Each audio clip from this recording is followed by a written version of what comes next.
Hi everybody, Dr. Kerry here. Welcome to today's Chiropractic Minute. And today I'm talking about ankle joint problems. And I've been getting a lot of questions from patients. I had a new patient today that came in with an ankle issue. And the ankle joint is a little bit complicated in that there's the main joint in the ankle, but there's all these accessory joints next to the main joint. So there's smaller bones in the midfoot, and then of course the 5 digits that connect into the foot. So we've got ligaments going between the bones.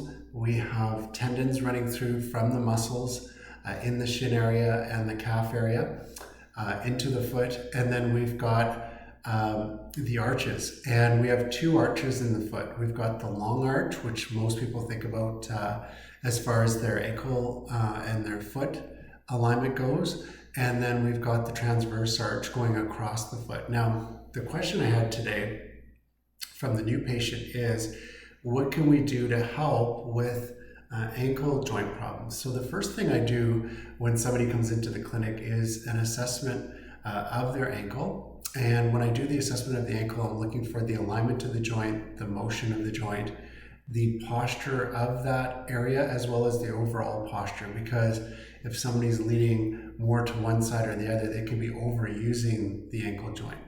As far as treatment goes, I do treatment using chiropractic techniques like traction and manual adjustments, but I also use instruments, and I use shock wave and laser to help realign the bones, increase the function of the joint, and to repair the soft tissue in the area.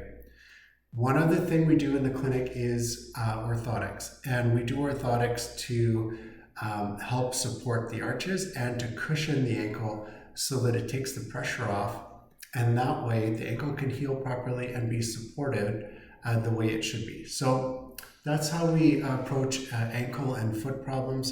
If you have any questions, please let me know. We are accepting new patients now. You just have to click in the link in the show notes or the link in the bio, and I hope to see you soon.